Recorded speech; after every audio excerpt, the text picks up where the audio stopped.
Good morning बच्चों। आज हम फिजिक्स में फर्स्ट यूनिट हमारी इलेक्ट्रोस्टैटिक्स है, जिसको हम स्थिर वैद्युतिकी भी कहते हैं, उसके बारे में पढ़ेंगे। इसमें फर्स्ट टॉपिक जो हमारा है इलेक्ट्रोस्टैटिक्स में वो है वैद्युत आवेश। तो आप लोगों ने भी चार्ज के बारे में, इलेक्ट्रिक चार्ज जिसको कहते हैं, उसके बारे में सुना हुआ है।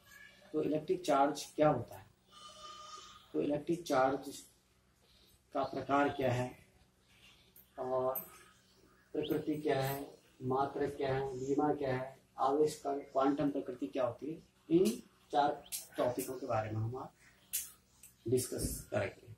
तो फर्स्ट चीज है हमारी वैद्युत आवेश किसे कहते हैं।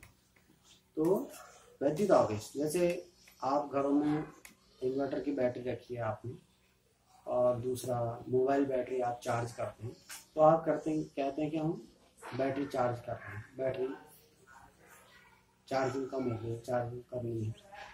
तो ये क्या है, वही है विद्युत आवेश। चार्ज मतलब चार्ज, इलेक्ट्रिक चार्ज को हम विद्युत आवेश कहते हैं।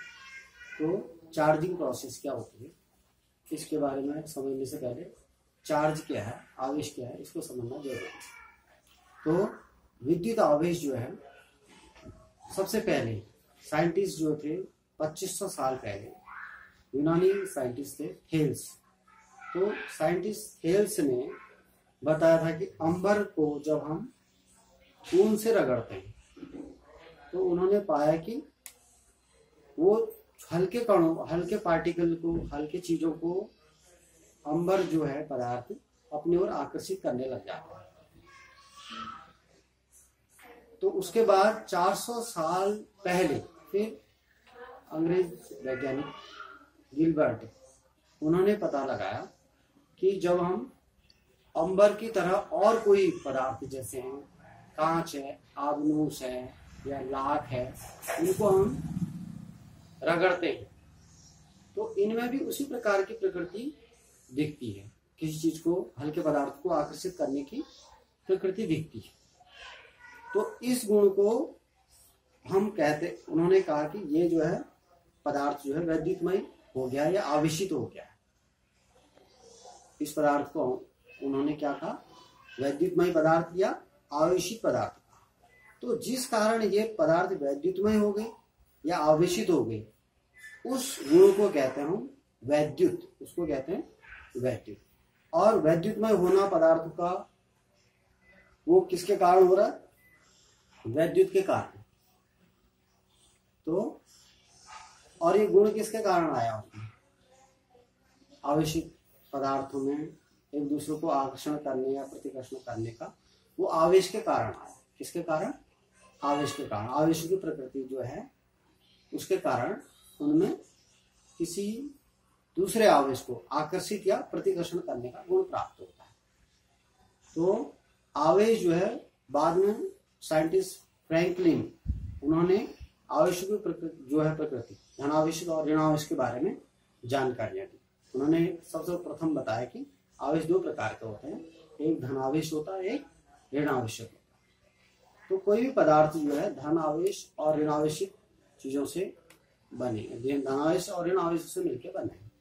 तो इस प्रकार पदार्थ भी 2 प्रकार के हो गए, धनावेशित पदार्थ और ऋणावेशित पदार्थ। तो पदार्थ और कण दोनों, पदार्थ भी धनावेशित और ऋणावेशित हो सकते हैं और कण भी धनावेशित और ऋणावेशित हो सकते हैं। क्योंकि पदार्थ हमने कहा कि किससे बने हैं, परमाणु से बने हैं। और परमाणु जो है कि हमारे अगर धनावेशित हैं या ऋणावेशित हैं, इसका मतलब पदार्थ भी धनावेशित या ऋणावेशित होते हैं। तो इस प्रकार हमने देखा कि आवेश 2 प्रकार के हो गए, एक धनावेश हो गया और दूसरा ऋणावेश हो गया। तो आवेशों की प्रकृति जो हमारी, हमने क्या देखा कि 2 प्रकार के, धनावेश और ऋणावेश। अब इनके गुण क्या हैं, 2 प्रकार। जैसे अब हमने सपोज कांच की छड़ को रेशम से रगड़ा, कांच की छड़ को रेशम से रगड़ा, तो कांच की छड़ को रेशम से जब रगड़ते हैं तो उसमें एक धनावेश या का गुण आ जाएगा या ऋणावेश का गुण आएगा। क्या आएगा, तो वैज्ञानिकों ने इसमें शोध करने के बाद ये बताया कि कांच की छड़ को जब हम रेशम से रगड़ते हैं तो उसमें धनावेशित का गुण आ जाता है, धनावेशित हो जाता है। मतलब कांच की छड़ कैसे हो जाती है, धनावेशित हो जाती है। और जब हम आबनूस की छड़ को, अगर हम आबनूस की छड़ को रगड़ते हैं किससे, बिल्ली की खाल से, आबनूस की छड़ को बिल्ली की खाल से रगड़ते हैं तो उसमें जो गुण आ जाता है वो ऋणावेश का गुण आ जाता है, मतलब ऋणावेशित हो जाती है। अब हम दो कांच की छड़ों को लिया और हमने किससे रगड़ा, उसको रेशम से रगड़ा, तो उसके बाद जब उनको एक दूसरे के नजदीक लाते हैं तो दोनों कांच की छड़ एक दूसरे को क्या करती हैं, दोनों धनावेशित छड़ हो जाएंगी, तो दोनों एक दूसरे को पास में लाने पे क्या करती हैं, प्रतिकर्षित करती हैं। और जब आबनूस की दो छड़ों को हम रगड़ के, हमने बिल्ली की खाल से रगड़ा और दोनों को पास में लाया तो वो भी एक दूसरे को प्रतिकर्षित करती। कहने का मतलब दोनों छड़ें जो थी हमारी रेशम की, वो कैसी थी, समान आवेशित थी। इस वजह से उन्होंने एक दूसरे को क्या किया, प्रतिकर्षित किया। और दोनों आबनूस की छड़ें भी क्या थी, समान आवेशित थी, दोनों में ऋणावेश था। इसके कारण उन्होंने एक दूसरे को क्या किया, प्रतिकर्षित किया। तो कहने का मतलब समान आवेश की जो छड़ें होंगी या समान आवेश वाले पदार्थ जो होंगे एक दूसरे को प्रतिकर्षित करते हैं। जबकि रेशम की छड़ को हमने, ये कांच की छड़ को रेशम से रगड़ा और आबनूस की छड़ को बिल्ली की खाल से रगड़ा और दोनों को एक दूसरे के नजदीक लाते हैं तो हम देखते हैं कि दोनों एक दूसरे को आकर्षित करते हैं। इसका मतलब क्या हुआ कि विपरीत आवेश या विपरीत आवेशित वस्तु एक दूसरे को क्या कर रही, आकर्षित कर रही। तो ये विद्युत आवेश के हमने गुण देखे। तो दो विपरीत प्रकार के आवेश जो है एक दूसरे को आकर्षित करते हैं और समान आवेश एक दूसरे को प्रतिकर्षित करते हैं। और अब आवेश का जो मात्रक है, तो आवेश को हमने क्या होता है, और आवेश को दो प्रकार हमने धन और ऋण आवेश पढ़ ली। और उनके फिर धनावेश और ऋणावेश एक दूसरे को किस प्रकार एक दूसरे पर आकर्षण या प्रतिकर्षण दो प्रकार का बल लगा रहे हैं। तो वैद्युत बल, जिसको हम दो प्रकार के जो बल होते हैं इनको हम वैद्युत बल कहते हैं। तो वैद्युत बल जो है, एक तो है आकर्षण बल, एक दूसरा है प्रतिकर्षण बल। तो वैद्युत बल के कितने प्रकार होते हैं अगर हम कहेंगे तो दो प्रकार होते हैं, एक आकर्षण और एक प्रतिकर्षण। तो समान आवेशों के बीच प्रतिकर्षण, जबकि विपरीत आवेशों के बीच आकर्षण का बल लगता है। बाद में हम इस बल के बारे में और डिटेल में स्टडी करेंगे कूलॉम के लॉ के थ्रू। तो अब हम जाते हैं, अब आवेश जो है उसके मात्रक और बीमा क्या है। तो आवेश जो हमने कहा कि किसी पदार्थ का क्या है, विद्युतमय होने की एक प्रकार का गुण है, आवेशित होने का गुण। ठीक, तो आवेश का मात्रक जो है उसका क्या होता है, आवेश को हम सामान्य जो मात्रक उसका जो है एमकेएस पद्धति में है वो है कूलॉम। आवेश का मात्रक क्या है, कूलॉम। आवेश को कूलॉम में नापते हैं। और लेकिन आवेश को हम छोटी क्लासों में हमने धारा और आवेश के बीच में जो संबंध के हिसाब से Q बराबर IT जो ये सूत्र पड़ा हुआ है, I बराबर Q अपॉन T सूत्र से, I बराबर Q अपॉन T, इस सूत्र से अगर हम देखें तो Q बराबर क्या आता है, I इंटू T। इससे मात्रक अगर निकालना चाहे तो हम उससे क्या मात्रक निकलता है हमारा, I का मात्रक एम्पियर और समय का मात्रक क्या आता है, सेकेंड। तो एम्पियर सेकेंड, इसी को हम कहते हैं कूलॉम। इसी को क्या कहते हैं हम, कूलॉम भी कहते हैं। साइंटिस्ट कूलॉम के नाम पर इस मात्रक को हम कूलॉम भी कहा गया, एम्पियर सेकेंड। तो ये है हमारा सीजीएस पद्धति में, ये मात्रक किस पद्धति में है, एमकेएस पद्धति में। सॉरी, ये किस पद्धति में हमारा मात्रक, एमकेएस पद्धति में। अब हम आते हैं सीजीएस पद्धति में भी अगर पूछा जाता है सपोज कभी, जैसे ये मैंने एमकेएस पद्धति में लिखा, ऐसे सीजीएस पद्धति में भी पूछा जाता है तो उसका जो मात्रक होता है वो होता है स्टेट यूनिट। उसको स्टेट यूनिट जो मात्रक है आवेश का सीजीएस में मात्रक अगर हम कहें तो स्टेट यूनिट होता है। इसको हम इलेक्ट्रोस्टेट यूनिट भी कहते हैं। ESU, इलेक्ट्रोस्टेट unit. एक इलेक्ट्रोस्टेट यूनिट जो होती है वो 3 × 10⁹ कूलाम के बराबर होती है। एक ESU जो होता है 3 × 10⁹ कूलाम के बराबर होता है। अब इसका मात्रक अगर हम निकालना चाहें तो मात्रक हमने आपको 11th क्लास के हिसाब से जिस हिसाब से बीमा निकालना बताया, तो मात्रक निकाला हमने एम्पियर सेकंड। तो अब बीमा निकालना चाहें तो इससे बीमा भी निकल जाएगी। एम्पियर को हम किससे दिखाते हैं बीमा में? ए से दिखाते हैं एम्पियर धारा को, और समय को किससे दिखाते हैं? टी से। तो इसका बीमा जो हो जाती ए टी आ जाता है।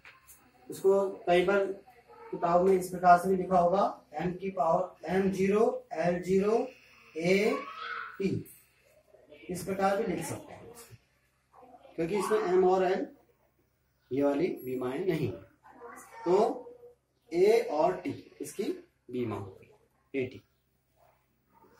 अब हम तीसरी चीज आते हैं, आवेश की क्वांटम प्रकृति। अब आवेश की क्वांटम प्रकृति मतलब, आवेश की क्वांटम प्रकृति का मतलब हुआ आवेश की सबसे मूल इकाई, आवेश जो है सबसे मूल आवेश का मान कितना है, उसी को कहते हैं हम आवेश का क्वांटमीकरण या आवेश का की क्वांटम प्रकृति भी कहते हैं।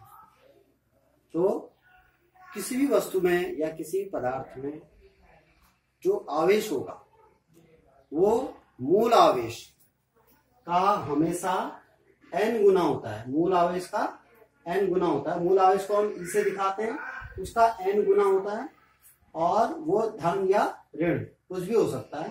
तो आवेश की क्वांटम प्रकृति के बारे में हम ये कहेंगे कि किसी भी पदार्थ में आवेश का मान जो होगा मूल आवेश के ±n गुना होगा। मतलब किसी पदार्थ में या तो आवेश +n ही हो सकता है या -n ही हो सकता है, जहां पर E जो है मूल आवेश है। मूल आवेश इसका मान होता है 1.6 × 10⁻⁻19 कूलाम। मूल आवेश का मान होता है 1.9 × 10⁻⁻19 कूलाम होता है मूल आवेश। तो इलेक्ट्रॉन का भी आवेश इतना ही होता है 1.6। इलेक्ट्रॉन का भी आवेश हमारा आपको पता होगा, इलेक्ट्रॉन का आवेश -1.6 × 10⁻⁻19। तो इसलिए इलेक्ट्रॉन को हम मूल कण भी कहते हैं, क्योंकि ये मूल आवेश के बराबरी इलेक्ट्रॉन का भी आवेश है, इसलिए इसको मूल कण भी कहते हैं। जबकि अभी विज्ञान ने काफी अधिक प्रगति कर दी है, जिस वजह से क्वार्क को हम अभी एडवांस क्लासेस में पढ़ेंगे। क्वार्क जो है मूल कण मानेंगे फिलहाल इस कंडीशन में, लेकिन हम मूल कण इलेक्ट्रॉन को ही मानेंगे, क्योंकि हमारे मूल आवेश जो है कितना है, हमारे जो संभव आवेश है मूल आवेश वो है 1.6 × 10⁻⁻19, और इलेक्ट्रॉन पे भी -1.6 × 10⁻⁻19 का ही आवेश होता है। तो अतः कहने का मतलब हमारा किसी भी पदार्थ में जो कुल आवेश होगा वो मूल आवेश E, जिसको हम E कह रहे हैं, जिसका मान होता है 1.6 × 10⁻⁻19, इसका पूर्ण गुणज होगा। n गुना होगा मतलब पूर्ण गुणज होगा। n जो है पूर्ण संख्या है, n का मान 1 2 3 4 ये मान होंगे इसके। कहने का मतलब पूर्ण संख्या होगी, n क्या होगी? पूर्ण संख्या होगी। या हम कह सकते हैं n का मान कभी भी 1.5 या 2.5 या 3.7 इस प्रकार के मान नहीं होंगे, हमेशा एक पूर्ण संख्या होगी 1 2 3 4 5 इस प्रकार से। तो कहने का मतलब आवेश की क्वांटम प्रकृति से हम ये समझते हैं कि किसी भी पदार्थ में, किसी भी परमाणु में कुल आवेश जो होगा मूल आवेश 1.6 × 10⁻⁻19 कूलाम का पूर्ण गुणज होगा, चाहे वो प्लस में हो या माइनस में। तो हमने इसलिए उसको सूत्र की तरह इस प्रकार से भी लिख सकते हैं, Q = ±NE, जहां पर E मूल आवेश है, N जो है पूर्ण संख्या है, और प्लस माइनस जो है उसकी प्रकृति को दिखा रहा है, धनावेश या ऋणावेश को दिखा रहा है। Thank you.